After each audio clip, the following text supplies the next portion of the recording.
Hi, Robbie here. It's another Thursday morning, and I'm sitting out in the garden in what will become a beautiful day. The whole week, they're predicting temperatures in the 80s, which is fine with me. I'm thinking about cycles this morning, events that repeat over and over again. I'm in a cycle myself for many years of wondering about things that are going on and wondering what if something else would be happening. It's a question I ask myself every couple of hours. My what if game. I'll tell you what I mean. Cycles are familiar to us.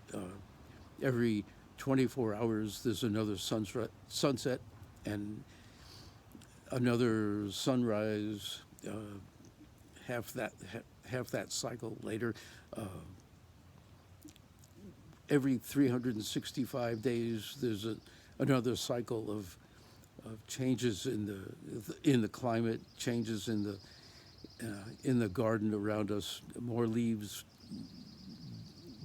and more flowers blooming, and then later on in the cycle, everything fades and falls off. Cycles are interesting because they're useful in helping us predict things and helping us understand what's going on. And often I wonder, what if we're in a cycle that repeats so infrequently that it doesn't look like a cycle? It just looks like this is the stable, standard, unchanging way things are.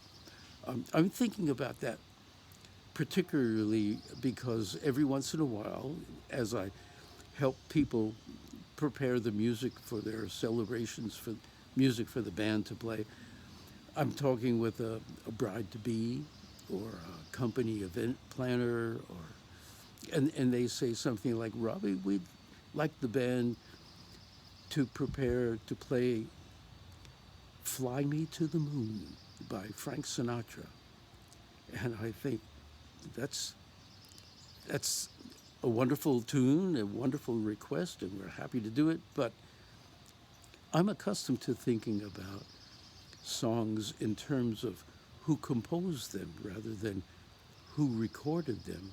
So every once in a while, if you go to a concert and hear da da da da, do you ever stop and think, oh, that's famous Symphony Number 9 by the San Francisco Orchestra?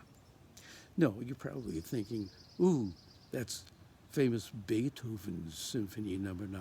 So when I hear somebody talking about a song in terms of Frank Sinatra, he didn't write that song. I'm thinking about songs that George Gershwin wrote, or Cole Porter wrote, or Irving Berlin wrote. There's a lot of songs that these guys wrote that have been recorded by many people. But the song itself should be should be credited to the people who composed them, I think. And so I'm thinking about cycles. I wonder if the tendency to attribute songs to the recording artist is just part of a cycle that maybe a generation from now, people will attribute songs to the composer again. So that's the big deal that I'm thinking about today. And it's not going to matter too much right now, but it's something interesting to think about. And I'll talk with you again next Thursday, see if I can come up with something more interesting.